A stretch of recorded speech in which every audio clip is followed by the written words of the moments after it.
Hey guys, what's up? My name is Bharat, you're watching iGyan, and a couple of years ago we did an interesting video which was building a sort of entry-level gaming PC without a dedicated graphics card. Now, you could add a graphics card into it later on, and that video is quite popular. You should go check it out on the top right if you haven't seen it, because it also shows you how to build a PC, sort of get started with it. But it's 2021 and graphics cards are not easily available. In fact, they're overpriced and stocks are rarely available. So we wanted to revisit this concept and see if we can get an entry-level gaming PC without a dedicated graphics card in 2021. So in this video, we're going to do just that, and we're going to show you some options and you can choose from them. So let's quickly get started.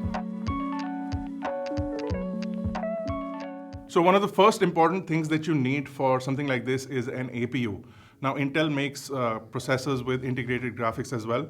We decided to go with the AM4 socket, and what we have is the 5700G.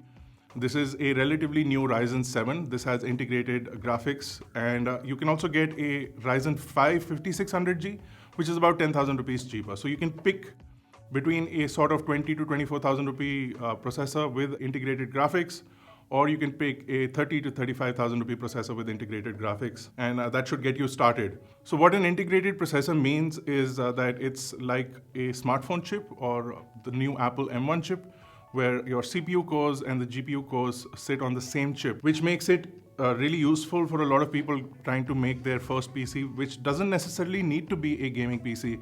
It can just be an everyday use PC. And for that, this kind of hardware is kind of perfect. So in our case, we are using the 5700G from AMD, like I mentioned. And we are also using the ASUS TUF Gaming X570 Plus motherboard. Now, again, the X570 Plus is a relatively expensive motherboard, and you can pick a B550 motherboard as well, which does have an HDMI out. We leave a couple of options in the description below if you guys are interested in picking those up. The concept is more or less the same. It depends on what motherboard you want to get and how much money you want to spend, basically, and what features you want from the motherboards. So go check them out, go see the feature set, and then pick the motherboard that you think is the best for you. So those are the two core components that you need. And then, of course, you need a power supply. In our case, we are using an old power supply that we already had. And then you'll also need RAM. So we are using Corsair's DDR4 RAM, 3200 megahertz. CL16. We do have RGB RAM, but like I said, if you're trying to save some money, you can skip the RGB and get regular sticks. You can get them really low. Again, we leave links to both styles in the description below if you want to go check those out. For storage, we used a Samsung NVMe SSD, again, something that we had lying around. If you want, you can use a SATA SSD, or if you do have hard drives lying around and you don't mind the speed, then you can use a hard drive as well. Again, it all comes down to how much money you want to spend for what kind of features you want to get. They'll complete your basic requirements, and then you can pick a case as per your requirements. Again, this one is relatively cheap. It's from Corsair. It's really well built, has a lot of access, good wire routing. If you're interested in this, we'll also leave a link to this in the description below. So once you have your PC components ready, all you need to do is have everything set up. The motherboard does have an onboard LAN, but if you want Wi-Fi, you can pick a motherboard with Wi-Fi, or you can use a dongle like we are using. But a motherboard with an onboard Wi-Fi will definitely be better and much faster. So if you want Wi-Fi, you should pick a motherboard with Wi-Fi onboard, and that will also give you Bluetooth. So if you want wireless accessories like your keyboard and mouse, that will also get automatically connected to your motherboard thanks to the onboard Bluetooth.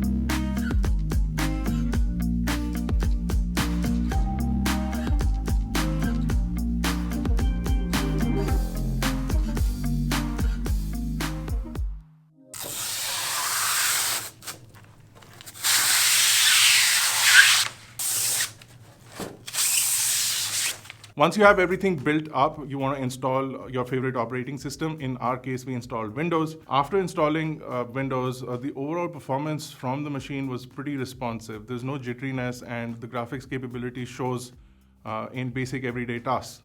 So if you want to build a everyday computer not primarily designed for gaming, then this combination is pretty good. You get onboard graphics, you want to browse the web, you want to watch videos in 4K, or you want to just do basic word processing, you want to run Word, Excel, PowerPoint. All of that, this processor can handle without any problems. And that'll give you a really good day-to-day user experience with this kind of combination. And this is more or less under 50,000 rupees. So it's a relatively budgeted option.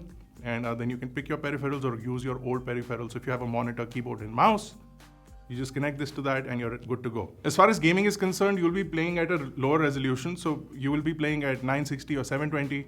And thanks to modern day magic, you'll be upscaling your content to about 1080. If you want to play at 1080, you can, but you'll not get the FPS performance you want. And you'll also have to lower your graphics quality quite a lot. So we did play a few games, which includes Doom. And Doom performed surprisingly well with this combination of the CPU and GPU, APU. And it works really well. And like I said, so if you want to play casual games, you can easily do that with this machine. And we played Dirt 5 as well. And even PUBG, and in a battle royale where there are so many things happening, this game performed really well on a integrated GPU, which is on the chip. So if you want to play casual games or you want to get started with gaming, this combination will allow you to get a gaming PC for a relatively low price. And that's great. Now, if you want to upgrade in the future, you do have the option of buying like a 1060 or a 1050.